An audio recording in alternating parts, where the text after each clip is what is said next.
Sessions decision to reverse a federal Obama-era marijuana enforcement policy and how it can impact the marijuana industry. Chris, thank you so much for joining us today.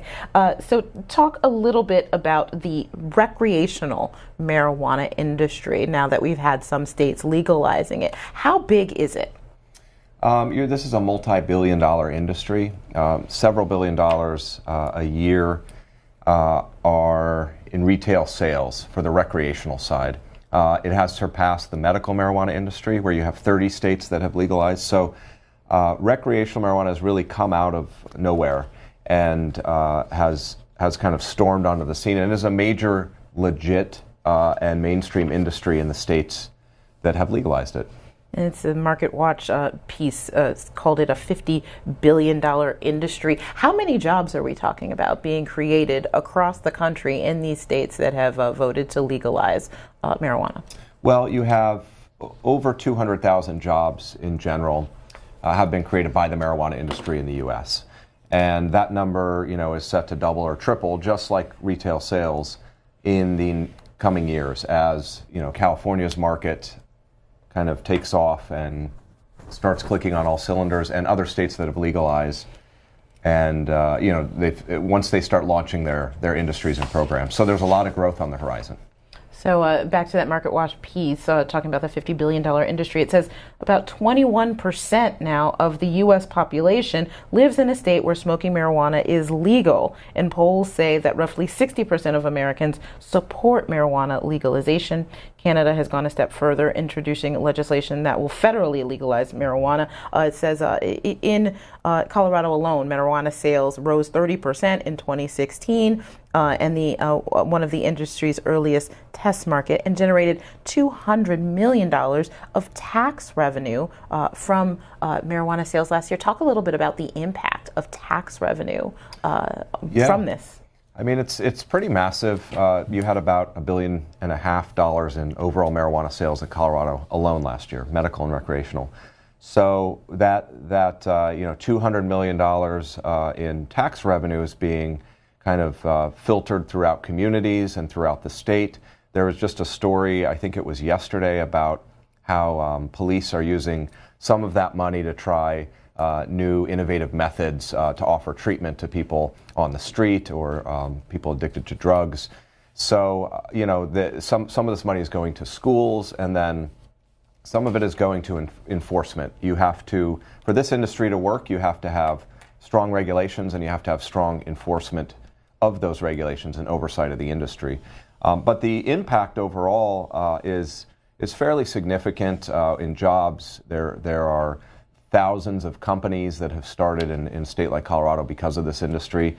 And, if you look at the most popular cities and states to move to, it's these areas that have legalized recreational marijuana: Colorado, Washington State, Oregon, because of the job growth that it helps bring. And at the very least, it doesn't hurt communities like people thought. You wouldn't see educated people flocking to these states and cities if it had, ruined the communities. All right, we are joined by Chris Walsh, founding editor at the Marijuana Business Daily, and we're talking about the impact on the marijuana industry from the Justice Department decision to reverse an Obama-era order that left marijuana prosecutions to the states where they were legal. If you support the marijuana legalization, you can call 202-748-8000, and if you oppose it, you can call 202-748-8001. Now talk about this reversal in guidance from Attorney General Jeff Sessions. How did that news, how was that news received by the marijuana business industry? It was a mixed bag. I think there was an initial kind of panic in the morning when that report came out that Sessions was going to make this announcement. But as it set in, I think a lot of people expected something like this. Sessions has been pretty vocal about his views on marijuana. I don't think he's changed them in decades. And he sees it kind of as a demon drug, and thinks only hippies and stoners would even associate themselves with it. So, I think it wasn't a surprise that something would happen to a lot of people. But, it's that uncertainty that this created that I think left a lot of people a little unnerved. We don't really know how it's going to play out. And so that's, this industry already struggles with uncertainty and has had millions of challenges in the last 6-7 years. This is another one of them. So no one's panicking now. I think it's kind of business as usual in most cases. Okay, a Washington Post piece from this week talked about the impact of that move by Attorney General Jeff Sessions. It says if you live in a place where recreational pot use is legal, you're probably wondering whether you need to start worrying about getting prosecuted for it. The answer is probably not, at least according to initial indications from the dozen or so U.S. attorneys who get to make that call. If you're panicking about Sessions' announcement, you might not understand exactly what he's doing. For one thing, the Drug Enforcement Administration doesn't have nearly enough resources for a serious crackdown on average marijuana users. Recreational use is legal in 6 states and the district, and sales could also begin in Massachusetts and Maine this year. 36 states permit medical use. So what do you think that the federal government and U.S. attorneys are going to be focused on, given this increased ability to look at marijuana prosecutions even in states where they're legal? I really don't think they're going to look at marijuana that much at all. I think Sessions is basically trying to pave the way to say if a U.S. attorney wants to prosecute or look into potential marijuana crimes, that it has more leeway, that person has more leeway to do so. I don't think there's much of a desire to do that. I mean, this is kind of like, Sessions pulling someone over going 2 miles an hour over the speed limit and lecturing them about that. And considering writing a ticket, and in the background you got a house on fire and armed robbery occurring. It's like a minor issue when you look at all the areas that law enforcement should be focused on from a federal level. I don't think most U.S. attorneys think this is a big deal. If they do, it would be the clearly illegal behavior, cartel type behavior, which they're already looking at anyway. And if it involves the states where it's legalized and the businesses in it, they'll probably go for the low-hanging fruit, maybe the businesses that aren't complying with the regulations, that are diverting marijuana, selling more than they should, pushing it out of state, which they should be cracking down on anyway. So hopefully that's the thinking behind this. So you never know. I think the fear is this the first step towards a bigger, picture crackdown on the industry, and we don't know that yet. This move in itself, I just think, is more symbolic. All right, Adam is calling from Water Valley, Mississippi, a supporter of legalized marijuana. Good morning, Adam. Hi, good morning. Thank you, C-SPAN, for your programming this morning. It's been awesome, and thank the gentleman for his information.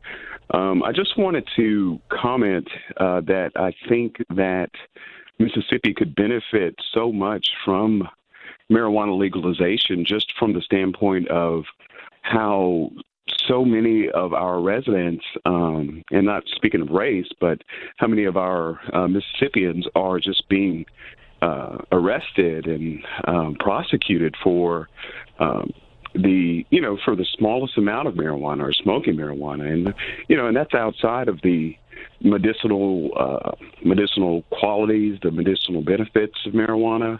I've seen it firsthand in my family. That those benefits, that a lot of people speak of, but here in Mississippi we have a abundance of natural resources, which I think could really help the economy. We've got already a system of where you have to go to the liquor store to get liquor, and it just seems that the system is in place that would be able to carefully and in a controlled way distribute marijuana. All right. I want to give Chris a chance to respond to that. Sure. I mean, you bring up a lot of good points. The South is kind of the last stronghold of kind of anti-marijuana sentiment in this country, and even that's starting to crack with some states legalizing medical down that way. But to your point, yes, I think there are structures that could be put in place very easily to control medical or recreational marijuana sales. You've seen it in other states. There's models for this out there, both in marijuana and in other industries, and it does provide an economic boost that we've seen over and over. And the one thing is that I think is very telling is once a state legalizes, especially medical, but now also recreational, is a few years into it, the regulators and the public are continuing to expand these programs. The regulators are allowing more businesses. They're allowing more licenses in many cases. They're putting more medical conditions that qualify for it onto the list. And so, again, I think as people warm up to the idea and they see it play out, if it's regulated and there are legitimate players involved, then this industry expands. And I think it will hit, your state down the road. It might be one of the last states to get there, but you've got support for medical marijuana legalization above 80% everywhere you look. And then recreational, as mentioned earlier, is, in the 50s and approaching 60s in some cases, support for legalization among the public. So, there's a lot of benefits from this and for any state, red or blue. Well, what about the issue that he brought up earlier about the criminal justice implications of prosecuting marijuana? Yeah, and this is goes back to my analogy about Sessions focusing on someone going 2 miles an hour over the speed limit. I mean, prosecuting people for having basically small amounts of marijuana is a waste of resources. I think the public has realized this isn't a big issue that we should be focused on. So, you would free up law enforcement to do a lot of other important work, and you would not be devoting as much money to that could then be freed up for other things as well. So again, great point on that end. You've seen that in other states like Colorado, where they're not really focused, again, on people walking around with some marijuana in their pocket, and that has had a big change in how law enforcement is able to do its job and focus on other more serious crimes. All right, another supporter, Chris, is calling from Waukegan, Illinois. Good morning. Good morning, and thank you again for C-SPAN. I'm a supporter of marijuana legalization. I believe that our law enforcement and our education system could benefit greatly from the taxes we could collect through the legalization of marijuana. We could use the money to help schools that are in low-income areas, CPS and different things in my state, as well as give money to law enforcement for training, new equipment, and to help fight the opioid epidemic. Illinois has one of the, most restrictive programs, and there's only about 30,000 participants in the medical program.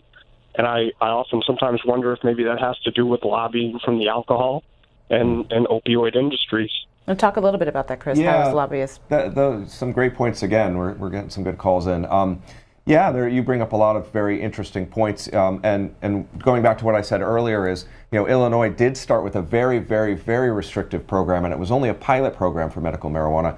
That's been extended and it's been expanded. So again, once people become familiar with this, they actually see the benefits of it and they expand it. So you are seeing that in Illinois too. It is expanding and hopefully will become a bigger program. To your other points, the money can go into some things that help communities, and the opioid epidemic is a great point to bring up.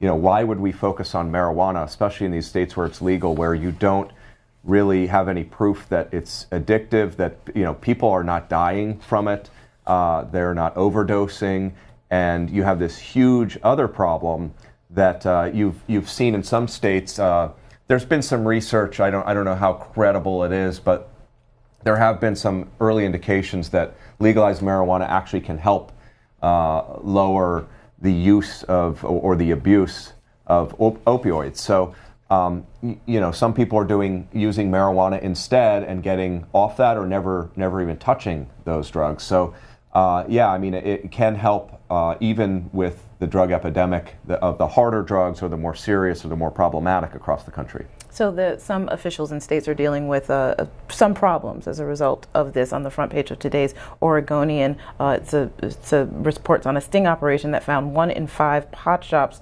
sold to underage people. It says nearly 20% of state-licensed marijuana retailers sold marijuana to underage shoppers in a recent series of undercover visits by regulators.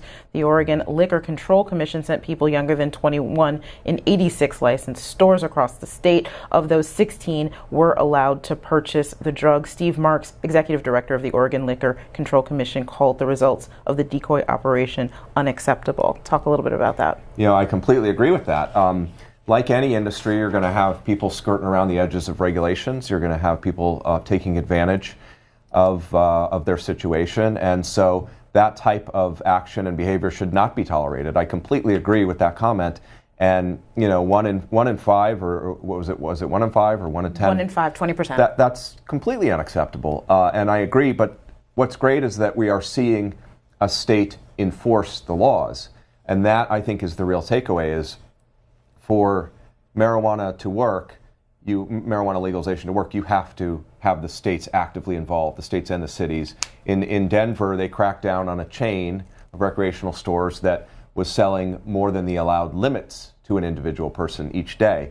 I think that's a healthy sign, and I'm not trying to put a positive spin on it, because this type of thing should not be happening and hurts the industry as a whole. But it does show that states are taking the industry seriously. There's oversight, and they're actually monitoring it. And I think the other thing is, let's put it in perspective too. I can't tell you how many times I've heard of bars or liquor stores getting busted for the same thing. So this isn't just relegated to this industry. It is absolutely a problem. But I'm encouraged that the states are looking into it, and they should crack down heavily. Okay. I really believe that. John opposes marijuana legalization, calling from Westchester, Pennsylvania. John, you're on. Good morning. Good morning. Yeah, I think it's stupid to legalize marijuana. We look at the millions of dollars we spend every year trying to get people to stop smoking. And marijuana is more addictive, as I understand, than tobacco. So we're going to increase the number of people that are addicted to marijuana and have the government spend $1 million trying to get them to stop using it. Also, they never seem to talk about the health effects and the cost of the health system.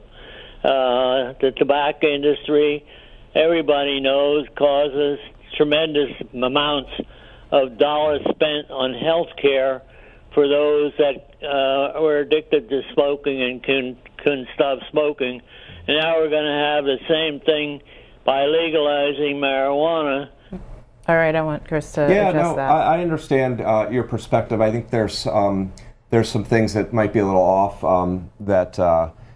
that I might be able to shed light on. And basically, I don't think there's a lot of evidence at this point that marijuana is addictive. I don't think there's been a lot of research on it, because the federal government has blocked research on marijuana for decades. So, we don't really have any scientific research on that, but there's a lot of people who would argue the opposite, that it is not addictive. But to your point, even if it is, I think you'd be surprised at the forms of marijuana now. You're not just putting it in paper and lighting it with a lighter and inhaling, smoke. There are hundreds of forms now, and for people who are sick or older who want it for pain relief, there are creams and lotions, and there are ingestibles. You can get it in a drink or a gummy bear type product, a pill. There are many forms of it now. So to compare it to tobacco, I think is not fair. Tobacco, there's really only, 2 ways to get it, whether you're smoking it or using chewing tobacco. That's how most people do it. But there's also the vaporizers are big, kind of the e-cigarette versions for marijuana, where you're not, again, inhaling the smoke from the plant. So, the health issues with marijuana are hopefully going to be studied going forward. And I can't sit here definitively and say there's not going to be negative impacts of this. There probably are, like almost anything else. But I can say that it's not equivalent to smoking and tobacco at all. A lot of people actually use this for pain relief. I don't know anyone who uses tobacco for pain relief. That's why you have 30 states who have legalized medical marijuana. And on the recreational side, honestly, I like beer. That's my thing. But this marijuana is much less harmful. I have learned over the last 7 years of talking to people and seeing this industry develop, it's much less harmful than alcohol. So, if we're going to worry about anything, I would worry about the health effects and of alcohol and how we're encouraging people to basically become reliant and dependent on that versus marijuana.